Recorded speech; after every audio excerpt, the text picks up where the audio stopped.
저는 지금 다윗의 인생을 이렇게 추적을 하면서 특별히 이제 왕이 되었던 그 일들을 이제 나누려고 하면 저번 주에서도 이번 주에 같이 이젠 도망자 다윗이 아닌 이제 왕이 된 다윗입니다. 근데 왕이 되기 바로 얼마 전에 약 2년에서 7년간의 사건들이 있었어요. 이제 그 내용들을 보면서 두 가지 시각을 제가 볼 예정이에요. 하나는 하나님이 왜 다윗을 왕으로 세웠는가? 다윗의 그 어떤 면이 있거든요. 그걸 하나 볼 거고요. 이제 또 하나는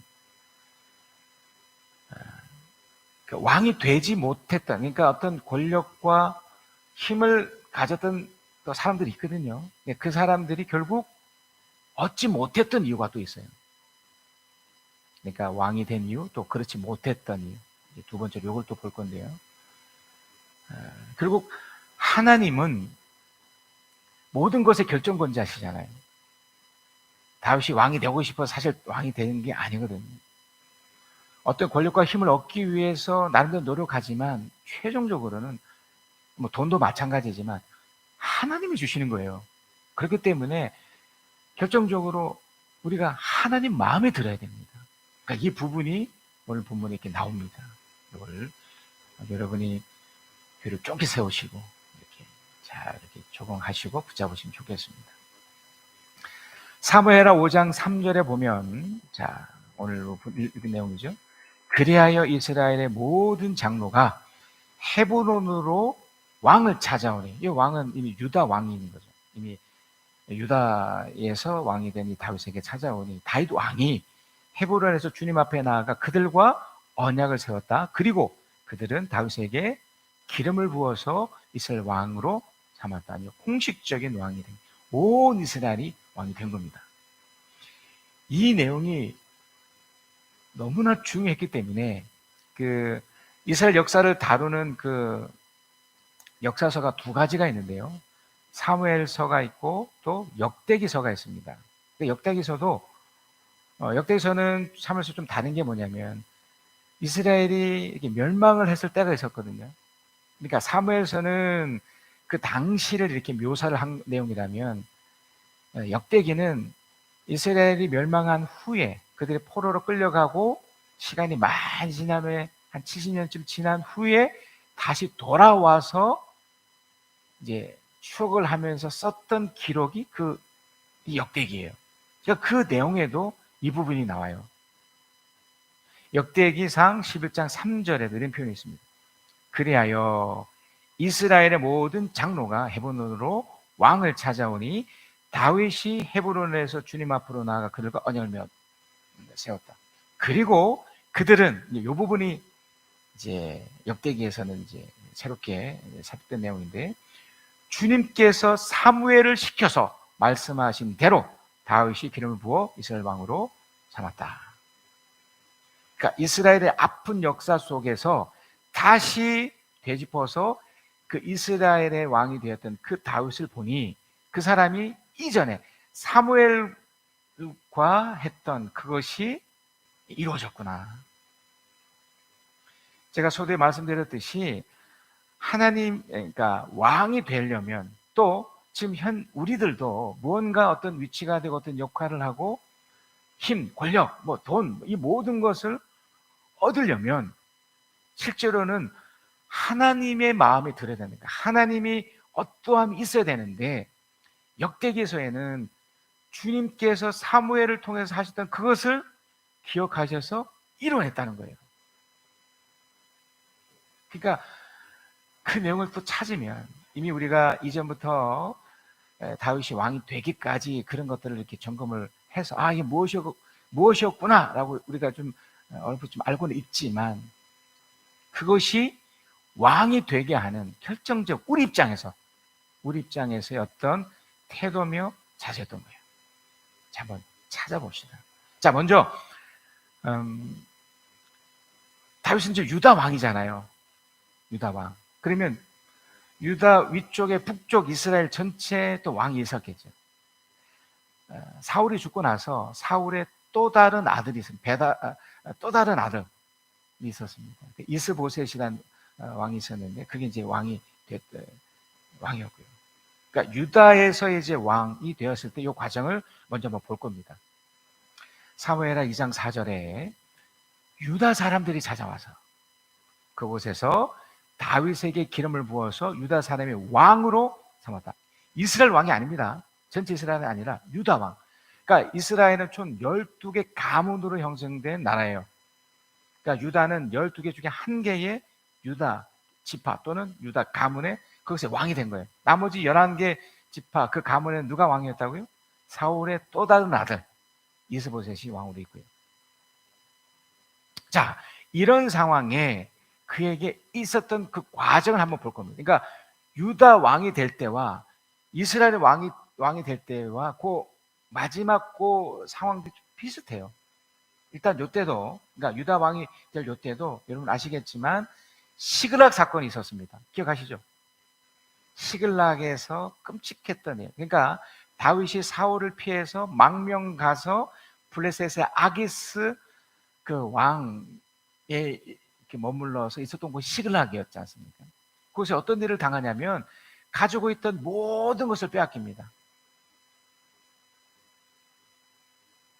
블레셋 그때는 블레셋 진영이 있었잖아요. 다윗이 함께 전투에 참여하다가 다시 돌아오던 중에 시글락에서 자녀뿐만 아니라 모든 가족을 잃고 가지고 있던 모든 재산을 잃어버리는 끔찍한 사건을 그가 경험해요. 그런데 고마운 것은 그 사건 속에서 회복이 되죠. 다시 얻게 되죠. 예, 기억하시죠? 그리고 요때 어떤 일이 일어나냐면 그들이 이제 회복해서 시글락이 오고서 이틀 후에 사울이 죽어요. 사울 왕이 죽습니다. 그때 이 다윗이 했던 태도, 이제 앞으로도 보게 될 아주 중요한 태도가 뭐냐면 신앙적 태도죠. 신앙의 태도가 뭐냐면 하나님께 묻는 거예요. 하나님께 묻는다는 것은 의사결정이 나로부터 시작하지 않고 하나님부터 시작된다. 하나님부터 진행된다라고 믿고 하는 행위잖아요. 기도가 그런 거잖아요. 다윗이 아마 시그락 사건 때문에 그랬는지 그때만큼 더 하나님을 의지합니다. 하나님 정말 사울이 죽었는데요. 내가 다시 내 고국으로 내 유다 지역으로 가도 되겠습니까? 가겠습니다가 아니에요. 가도 될까요? 물었을 때 주님이 그러니까 오랜 경험에 의해서 하나님의 뜻이 뭔지 이제 알게 됐던 이 다윗이 하나님의 사인을 받습니다. 가도 좋다. 그래서 오게 됩니다. 자, 여기서 주목해야 될 게 뭐냐면 다윗이 왕이 되고 싶었을까요? 유다의 왕으로 그가 이렇게 등극하고 싶었을까요? 사실은 아닙니다. 본인이 원치 않았습니다. 만약에 그가 왕이 되기 위해서 만약에 그 유다에 갔었더라면 그는 전쟁을 치러했었어요. 왜냐하면 북쪽 이스라엘 쪽은 이미 이스보셋이라는 사울의 또 다른 아들의 왕으로 있었고 또 강력한 전쟁 국가였잖아요. 비록 블레셋과의 전투 속에서 비록 졌다 하더라도 다윗은 뭐 한 600여 명 그리고 싸움을 또 실제로 할 수 있는 사람은 한 400여 명 뿐이었거든요. 반대로 그 북쪽 이스라엘은 블레셋과 전투에서 졌다 할지라도 어마무시한 엄청난 싸움을 하는 사람들이 있었단 말입니다. 그러니까 이게 싸울 수가 없죠. 그러니까 다윗의 입장에서 만약에 내가 왕이 되려면 붙어야 되잖아요. 그것 때문에 사울이 자기를 죽이려고 했는데 이거 하고 싶지 않았던 겁니다. 그러나 사울이 죽었기 때문에 혹시 그러니까 유다로 와서 다윗은 그냥 평범하게 살고 싶었습니다. 함께 있는 자들. 그래서 그 성경 기록에 보면 그냥 유다에 와서 다행히 받아들인 쪽에서 그렇게 막 쫓아내고 그런 게 없었기 때문에 그냥 머물러 살았던 거죠. 그냥 아무런 그런 것이 없었습니다. 자, 그러던 중에 유다의 유다의 장로들이 다윗에게 찾아온 거죠. 요때 했던 한 가지 중요한 또 일이 있죠. 그러니까 시글렉 사건으로 다윗이 하나님께 또 의지했다면 사람들에게, 그러니까 유다 사람들에게 내가 이렇게 망명을 왔는데 내가 사실은 왕으로 또 전쟁 치르기 위해서 온 게 아닙니다. 그저 나는 사울을 피해서 이렇게 왔기 때문에 나는 이렇게 좀 편히 살고 싶습니다. 전쟁하고 싶지도 않고 왕도 되고 싶지 않고, 그렇게 하기 위해서 했던 그의 태도가, 그의 모습이 하나 있었습니다. 그게 바로 사울과 요나단이 죽었을 때 했던 태도. 그러니까 조가를 만들어서 읽혀준 거예요.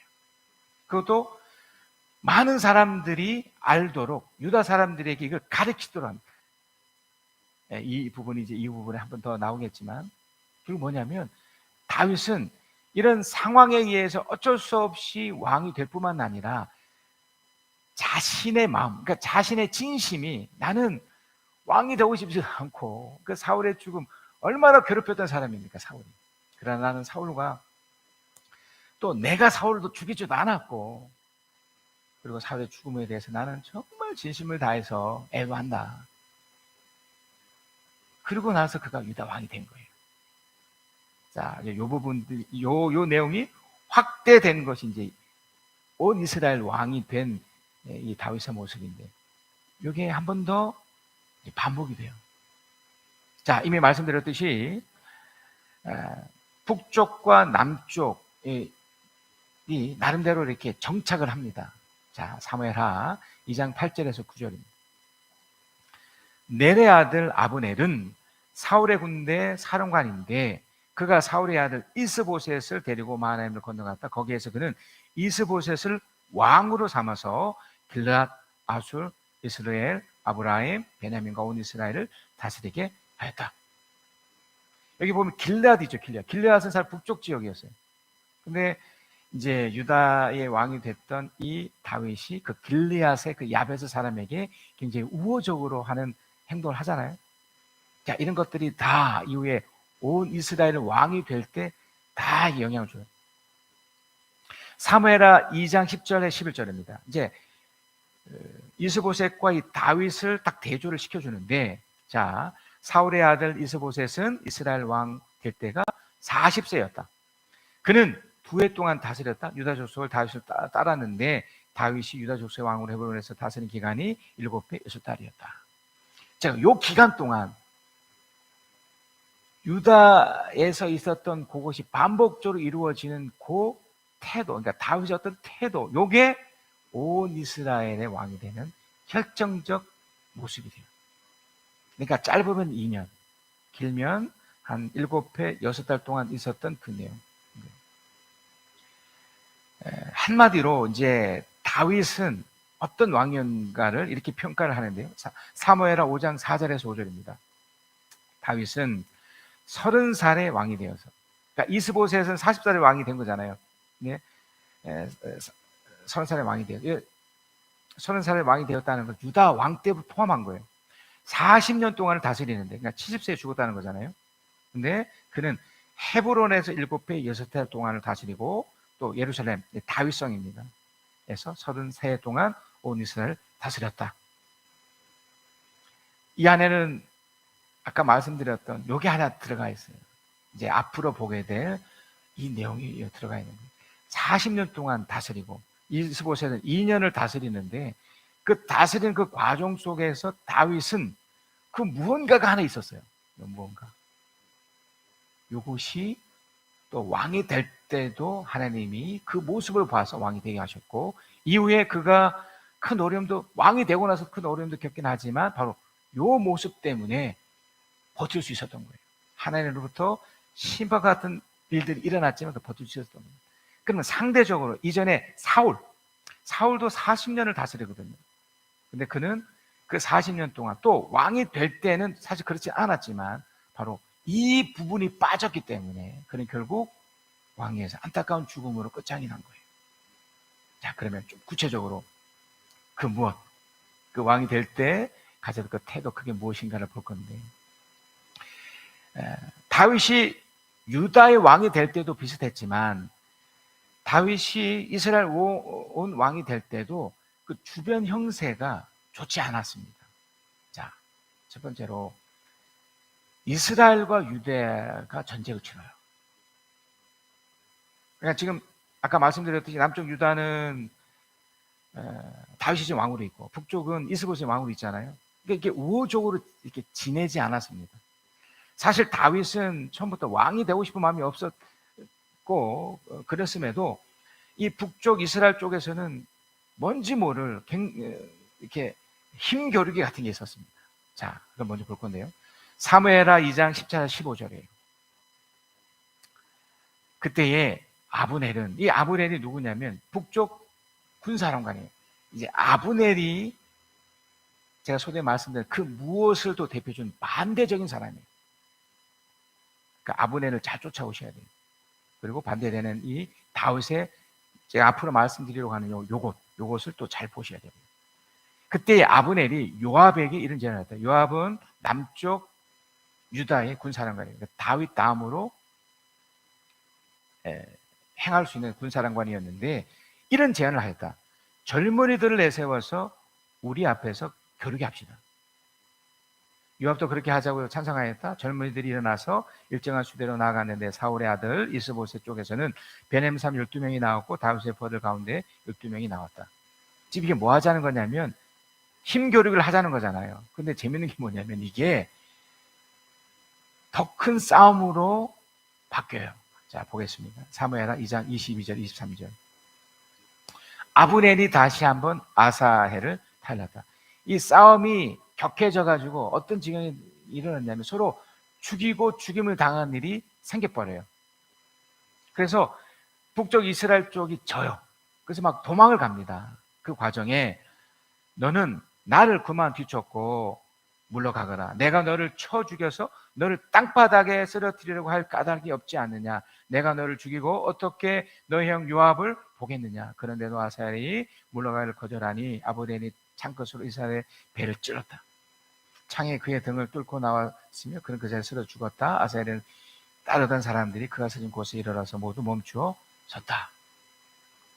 그러니까 힘겨루기가 끔찍한 결과로 나타나서 결국 어떻게 되냐면 사무엘하 2장 31절인데 요압도 아브넬 쫓던 길에서 돌아와서 군인들을 조모하여 보니 다윗의 부하 가운데 19명이 없고 아사헬도 없었다. 그러나 다윗의 부하들은 아브넬의 부하 가운데 베냐민과 아브넬 군인을 360명이나 쳐 죽였다. 뭐 그 싸웠나 보다. 아니에요. 여기 안에는 이 아브넬과 또 요압의 음모와 배신과 또 그 속에 담겨있는 인간의 탐욕이 숨겨져 있어요. 물론 어떤 결과적으로 사무엘하 3장 1절 이런 평가는 합니다. 사울 집안과 다윗 집안 사이에 전쟁이 오래 계속되었다. 그러나 다윗 집안은 점점 더 강해지고 사울 집안은 점점 더 약해졌다. 제가 지금 어떤 질문을 맨 처음에 던졌습니까? 다윗이 어떻게 왕이 되었는가? 왕이 되었을 때 다윗이 어떤 모습이 있었는데 그 모습이 결국 왕이 되게 하는 이유가 됐다라고 말씀드렸잖아요. 근데 그것에 반대되는 모습이 바로 이 아브넬과 요압의 모습이에요. 그러니까 이게 그냥 힘겨루기가 아니라 지금 이 사람들은 세상에서 하는 것과 똑같은 일을 했던 거예요. 어떤 힘을 얻기 위해서, 어떤 권력을 얻기 위해서, 또는 어떤 돈을 얻기 위해서 음모를 갖죠. 그러니까 이겨야 돼, 무너뜨려야 돼, 싸워야 돼, 펼쳐야 돼, 뭐 이런 식으로. 거기에 배반이 있고요. 또 그것을 이기기 위한 수많은 전략이 있고요. 우리가 사는 사회가 그렇잖아요. 우리가 있는 터가 그렇잖아요. 세상은 이걸 더 부추기지 않습니까? 그러니까 다윗 이 시대에 이게 있었던 거예요. 그 정점에 있었던 이 아브넬의 사람이 결국 어떤 사람인가를 아주 냉철하게 성경은 얘기해 주고 있어요. 아브넬은 사울의 군대 장관이었어요. 근데 사울이 죽었잖아요. 사울이 죽고 나자 이 아브넬은 자기가 북쪽 이스라엘의 왕이 되고 싶어 했어요. 그래서 그가 어떤 선택을 하냐면 두 가지를 하는데, 한 가지는 사울의 또 다른 아들이었던 이스보셋을 왕으로 세우고 뒤에서 자기가 그 권력과 힘과 돈과 이 모든 것을 좌지우지하는 섭정 정치를 본인이 해버려요. 그것을 이루기 위해 그가 두 번째 썼던 방법이 뭐냐면 사울의 또 다른 아내였던, 그러니까 이스보셋의 이제 또 다른 어머니였죠. 이제 성경 표현이 어떤 첩 이렇게 표현을 썼는데 그 사람과 동침을 해요. 그러니까 아므렐은 세상으로 치면은 뭐 거리낌 없는 사람이죠. 어떻게 보면 대단한 사람입니다. 이스보셋이 그 부분을 지적을 해요. 왜냐면 왕이잖아요. 그랬을 때 아브넬이 어떤 사람인가를 보여주는 아주 그 내용이 나와요. 자, 한번 봅니다. 사무엘하 3장 8절 11절. 그러자, 그러니까 아브넬이 그 이스보셋이 막 화를 낸 거죠. 어떻게 나는 왕인데 당신 이럴 수 있습니까? 어떻게 당신이 그 사울 왕, 그러니까 죽었지만 또 다른 아내와 이렇게 동침할 수 있습니까? 그렇게 얘기를 한 거예요. 그러자 아브넬이 이스보셋의 말에 몹시 화를 내면서 대답해요. 왕인데 본인이 화내는 거죠. 더 막 화내면서 임금께서는 내가 유다에 빌붙여 살아가는 괴로밖에 보이지 않았습니까? 나는 오늘날까지 임금님의 아버지 사울 집안과 그의 형제들과 친구들에게 충성을 다했고 임금 다윗의 손에 넘겨주지도 않았습니다. 그런데도 임금님께서 오늘 이 여자의 그릇된 행실을 두고 나에게 누명을 씌우시는 것입니까? 아니잖아요. 이게 거짓말이잖아요. 거짓말인데 나는 이렇지 않다라고 막 이렇게 오히려 왕인 이스보셋에게 계속 말씀드리지만 이 아브넬의 이 탐욕과 음모와 결국 배신을 하거든요. 이런 모습이 이렇게 있어요. 자, 9절. 주님께서는 이미 다윗에게 약속한 것이 있습니다. 이제 저는 다윗 편을 들어서 하나님의 뜻대로 하겠습니다. 그렇게 하지 않는다면 하나님이 이 아브넬에 벌을 내리시고 또 내리셔도 좋습니다. 하나님이 이 나라를 사울과 그 자손에 빼앗아 다윗에게 주실 것입니다. 하나님이 다윗을 이스라엘과 유다의 왕으로 삼으셔서 북쪽 단에서부터 남쪽 브야세바에 이르기까지 다스리게 하실 겁니다. 이 말을 듣고 이보셋은 아브넬이 두려워서 그에게 다시는 말 한마디도 하지 못했다. 무서운 사람이죠. 자, 그런데 이걸요, 세상의 관점에서 보면 정당한 사람이에요. 여러분이 접하는 하나님을 모르는, 물론 그렇지 않은 사람들도 있을 수 있겠지만, 왜냐하면 정치를 하거나 또 사회 리더로서 뭔가 진행을 하려면 이런 부분이 없어서, 왜냐하면 워낙 악한 세상이잖아요. 오늘의 적이 내일의 동지가 되고 또 내일의 적이 또 오늘의 동지가 되는 너무나 희한한 세상이잖아요. 정치인들이 또 어떤 리더들이 이런 모습인 걸 보면 아브넬이 비록 신앙까지 들먹이 이렇게 하지 않습니까? 어떻게 보면 세상적으로는 너무나 훌륭한 사람인 거예요. 그러나 하나님 보실 때는 또 다윗의 입장에서 이런 모습이 통용되지 않죠. 그래서 그랬는지 아브넬에게는 이제 최후가 맞아져요. 자, 아브넬은 이런 일을 겪고서 이제 본인이 직접 행사를 합니다. 사무엘하 3장 17절에 19절에 아브넬이 이게 이스보셋에서 해야 될 일인데 치가 하는 거예요. 사무엘하 3장 7절에서 17절에서 19절입니다. 아브넬이 어떤 결정을 하냐면 아브넬이 이스라엘과 장로들과 상의하였다. 그러니까 이스보셋이 해야 될 걸 본인이 하는 거예요. 여러분은 이미 전부터 다윗을 여러분의 왕으로 모시려고 애를 썼습니다. 이제 기회가 왔습니다. 주님께서 이미 다윗을 두고 내가 나의 종 다윗을 시켜서 나의 백성 이스라엘 불리서 사는 지배와 모든 원수 지배에 구해내겠다고 하고 약속하여 주셨기 때문입니다. 아브넬은 베냐민 사람과도 상의한 뒤에 이스라엘과 베냐민 사람 전체를 한데 모은 뜻을 다윗에 전하려고 헤브론으로 떠났다. 자, 요 시기가 한 2년쯤 돼요. 그러니까 이스보셋이 왕이 된 이후부터 2년 후쯤에 이게 된 거죠. 아브넬은 이미 힘교를 통해서 우리보다 이 이스라엘 이 남쪽 유다 사람들이 더 강하다는 것을 알았던 것 같아요. 그래서 그랬는지 그는 실제적으로 이스보셋을 왕을 함부로 여기면서 본인이 직접 나서서 다윗과 딜을 합니다. 딜. 자, 그런데 그 딜을 받아들인 이 다윗도 굉장히 좋아했습니다. 잔치도 벌여주고, 물론 거기에 좀 안타까운 면도 있긴 있었지만 하여간 성사가 돼서 너무 좋았어요. 자, 그런데 아까도 계속 말씀드렸지만 세상적으로 어떨지 몰라도 하나님이 평가할 때는 이거 위험한 거거든요. 굉장히 위험한 겁니다. 그러니까 여러분 이걸 잘 따라오셔서 우리에게도 혹시 이런 일이 있을 때는 어떻게 결정하고 어떻게 해야 되는지를 붙잡으셔야 되는 거예요. 아브넬에게 어떤 일이 있냐면 그 잔치 벌여지고 이제 본인이 이제 그 권력을 이제 본인 유지할 수 있다고 생각했을 거 아닙니까? 아, 내가 갖고 있는 이 돈 이런 것도 다 할 수 있을 것이라고 이제 생각했을 요때에 사무엘하 3장 26, 27절입니다. 요압은 다윗에게서 물러나오자마자 사람들을 보내어서 아브넬을 뒤쫓게 하였다. 그들은 시라 우물에 있는 곳으로 그를 붙잡아서 그를 데리고 올라왔다. 그러나 다윗은 그를 전혀 몰랐다. 아브넬이 헤브론으로 들어오니 요압이 그와 조용히 이야기를 하려는 듯이 성문 안으로 그를 데리고 들어갔다. 요압은 거기에서 동생 아사엘의 원수를 갚으려고 아브넬의 배를 찔러서 죽었다. 배신이 또 다른 배신을 한 거죠. 음모가 또 다른 음모에 의해서 밝혀진 겁니다. 그러니까 여기서 주목해야 될 게 뭐냐면 다윗이에요. 다윗이 어떻게 했는가?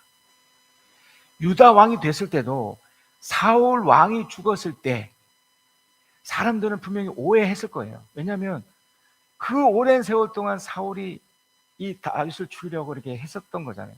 이때도 비슷해요. 이게 음모였기 때문에 이 이스라엘 왕이었던 이스보셋도 그렇고 아브넬도 그렇고 이게 음모, 그 뒤에 굉장한 음모가 좀 숨겨져 있기 때문에 이게 어쩌면 다윗이 아브넬을 죽일 수 있었을 것이다 라고 사람들 오해할 수 있었어요. 그런데 여기에 이제 말씀드리려고 하는 이 내용입니다. 다윗은 진심으로 사람들을 설득합니다. 사울이 죽었을 때도 자신이 나는 이 사울의 죽음과 아무런 관련이 없다. 심지어 실제로 여러분 그 사울이 다윗을 주요했었을 때 사울을 살려주잖아요. 그것도 2번씩이나. 그것을 사람들은 모르잖아요. 그러니까 적극적으로 사람들을 설득합니다. 사울 죽음을 가졌을 때 본인이 그렇지 않다라는 것을 확인하기 위해서 애가를 지어줘요. 애가. 사울이 죽었을 때. 마찬가지로 아브넬이 죽었을 때 나는 이 사람의 죽음과 아무런 관련이 없다. 오히려 나는 어떻게든 아브넬과 좋게 지내서 잘 하려고 했다. 그가 썼던 방식이 뭐냐면 조가를 지은 거예요. 그래서 실제로 그가 내용이 길어서 그 부분을 다 설명 못 드리지만 요약해서 말씀드리면 장례위원장이 본인이 된 거예요. 거기서 오랜 시간 동안 울고 또 진심을 다해서 보여준 거예요. 그러니까 바로 요 모습이에요. 요거. 자, 사무엘하 3장 37절입니다. 자, 이 부분이 굉장히 중요하니까 한번 읽어봅니다. 시작. 그때야 비로소 네리의 아들 아브넬을 죽인 것이 왕에게서 비롯된 일이 아님을 온 백성과 온 이스라엘이 깨달아 알았다. 자, 제가 아브넬을 설명하면서 어떤 말씀드렸냐면 음모, 배신 이런 것이 있다고 그랬죠. 그러면 다윗은 무엇이 있습니까? 음모가 없었던 거예요. 배신이 없었던 거예요. 이것을 사람들에게 보여준 거예요. 이걸 진정성 있게 보여준 겁니다. 이 모습이 하나님 보시기에 좋았던 거예요. 제가 처음에 다윗을 설명할 때 그는 왕이 되고 싶은 마음이 없었다고 그랬잖아요. 그러니까 세상의 왕은 이 왕이 되기 위해서 얼마나 많은 수단과 방법을 가리지 않고 죽이고, 그러니까 음모와 배신과 이런 것들이 있어야만 이 자리에 올릴 수 있거든요. 우리 젊은 친구들이 앞으로 직업을 얻고 뭔가를 이렇게 하려고 했었을 때 어마어마한 노력을 하잖아요. 그러니까 세상에서는 이런 것들이 틀렸다고 말하지 않습니다. 하지만 하나님이 이런 사람은 사실 쓰실 수가 없습니다. 왜냐하면 아무리 자기가 갖고 있는 그런 노력 속에, 왜냐하면 그 속에 음모가 있고 배신이 있기 때문에 그래요. 내가 저 자리를 얻기 위해서, 내가 하기 위해서. 왜냐하면 1등밖에 존재하지 않잖아요. 그러면 어떻게 해야 돼요? 그러면 저 사람을 어떤 형태로든 밟아야 되잖아요. 이겨야 되잖아요. 그게 뭐 실력이 됐든 아니면 어떤 백그라운드가 됐든 또 무엇이가 됐든, 그러니까 저 위치가 되려면 그 방법밖에 없어요, 세상에선. 그러나 하나님은 보고 싶은 것은 그 방법이 아니라 어떤 방법이요? 신앙적 방법이에요. 신앙적 방법. 그러니까 다윗은 어떻게 했냐면 어떠한 음모도 하지 않고 어떠한 배신도 하지 않고, 아브넬의 죽음조차도 몰랐었잖아요. 그리고 그가 죽었을 때 오히려 안타까워하고 진심을 다해서 그런 말을 갔잖아요. 사울이 죽을 수도 마찬가지예요. 그의 마음, 그러니까 그가 왕이 될 때 그 마음, 온 이스라엘 왕이 될 때 그 마음을 한번 보겠습니다. 이 내용이 아주 결정적인 내용이에요. 사무엘하 3장 38절 39절. 그런 다음에 왕은 친복들에게 말하였다. 그러니까 이건 세상의 왕이 할 수 없는 표현이에요. 그러니까 다윗이었거든요. 그러니까 우리가 배우고 우리도 장착해야 될 무기예요. 자, 그대들이 아는 바대로 오늘 이스라엘에서 훌륭한 장군이 죽었어요. 그러니까 적장이에요, 적장. 그러니까 아브넬, 음모 있고 배신하고 뭐 어떻게 보면 좀 대단한 사람이지만 다윗의 입장에서는 그 사람을 어떻게 평가합니까? 훌륭한 사람이라고 받은 거예요. 그러니까 좋게 여기는 거예요. 그러면서 39절, 수리아 아들들이 나보다 더 강하니, 이 수리아 아들이 그 요압입니다. 요압. 강하니 비록 내가 기름 부음을 받은 왕이라고 하지만 보다시피 이렇게 약하오. 그러므로 이런 악을 저지른 사람에게 주님께서 그 죄악에 따라 갚아주시만을 바랄 뿐이요. 얼마든지 다윗이요, 이걸 알게 된 본인 역시도 요압이 또 음모 있고 배신을 얼마 할 수 있는 친구잖아요. 그러니까 다윗의 조카입니다. 그러니 이 사람을 향해 본인은 지금 왕이니까 얼마든지 요압을 처리할 수 있는 거예요. 감히 나한테도 이럴 수 있어? 또 예상하기 때문에. 그러니까 세상의 지도자는 그렇게 하잖아요. 북한의 그 지도자 하는 거 보세요. 자기가 살기 위해서 심지어 고모 부인 그 사람도 다 치잖아요. 숙청 정치를 하잖아요. 모든 그룹이 그래요. 민주주의 사회 속에서도 그런 위치가 되기 위해서 그렇게 다 숙청시킨다고. 다. 지금 막 돌아간 걸 보세요. 그러나 다윗은 그거 하지 않는다는 거예요. 어떻게 합니까? 주님께서 죄를 따라 갚아주시만을 바랄 뿐이에요. 이걸 우리가 장착을 해야 되는 거예요. 우리들에게 힘들고 어려운 일들이 펼쳐질 때 얼마든지 우리는 이렇게 할 수 있습니다. 이 반대를 할 수 있어요. 우리도 음모하고 배신에 또 배신하고 배반하고 얼마든지 세상에서 그렇게 배우하고 그렇게 할 수 있으니까. 그러나 그렇게 하지 않은 거예요. 결국요, 아브넬도 죽고 북쪽 이스라엘의 이스보셋도 죽게 돼요. 다 끝이 납니다. 이스보셋도 안타깝게 죽고 이렇게 됩니다. 그리고 비로소 온 이스라엘의 왕이 됩니다. 제가 한 가지를 말씀을 드렸습니다. 바로 그거. 그 진정성, 하나님 앞에서의 신앙적 태도로 나가는 모습. 이게 여러분 왕이 되는 결정적 이유가 되는 겁니다. 여러분 명심하셔야 돼요. 여러분이 어떤 힘을 얻고 싶으세요? 어떤 권력을 또 갖고 싶으세요? 또 돈을 갖고 싶으세요? 그 모든 것 속에 세상은 이렇게 하면 안 돼요. 세상은 강력하게 싸우고 이겨서 쟁취하면 되지만 하나님은 그런 사람은 절대 쓸 수 없습니다. 그러나 하나님 어떤 사람을 쓰십니까? 다윗이 왕이 됐던 것처럼 하나님께 맡기는 사람이에요. 하나님께 맡기고 하나님의 인도하심 따라 묵묵히 걸어가는 사람. 비록 시간이 더디더라도 하나님 이 사람을 결국 하나님 앞에 또 사람들 앞에 세우셔서 다윗처럼 쓰여지는 사람이 되는 겁니다. 이런 결단이 가능합니다. 여러분, 상황을 통해 하나님의 인도하심을 받읍시다. 상황. 아시죠? 상황에 따라 이렇게 저렇게 흔들리시면 안 됩니다. 좋았다 안 좋았다 이렇게 하시면 안 돼요. 어려운 상황이 됐든 좋은 상황이 됐든 우리는 하나님의 인도하심 따라 묵묵히 흘러가는 사람이 되어야 됩니다. 또 하나는 한번 같이 읽습니다. 시작. 하나님 앞에 그리고 사람들 앞에 진심으로 나갑시다. 이 진심이 바로 신앙으로 나가자는 거예요. 이렇게 하면 하나님이 반드시 세워주시고 역사하십니다. 우리의 삶에 여러 어려움들이 생기고 힘들 때에 절대로 세상적 방법으로 맞서지 않고 오히려 하나님 주신 이 귀한 방식으로 살아가게 하여 주시옵소서. 왜 억울한 일이 많지 않겠습니까? 이 어려움 때문에 얼마나 힘들다고 외치지 않겠습니까? 그러나 세상 방법이 아닌 하나님을 의지하고 하나님을 붙잡는 방식으로 우리가 주님 앞에 기대하며 기다릴 때 하나님이 다윗을 전격적으로 왕으로 세우셨던 것처럼 우리에게도 그렇게 해주시리라 믿습니다. 우리 귀한 분들 이 신앙의 힘을 의지하여 묵묵히 특별히 이번 주간 살아가실 수 있도록 축복하여 주시옵소서. 지금은 우리 주 예수 그리스도의 은혜와 아버지 하나님의 크신 사랑하심과 우리 주 성령 하나님의 이루하신 교통과 함께 하심이 주의 말씀을 듣고 깨닫고 신앙의 힘으로 살기로 결단하고 결심하며 그렇게 살아가는 하나님의 사람들 위해 지금 영혼까지 함께 계실지어다.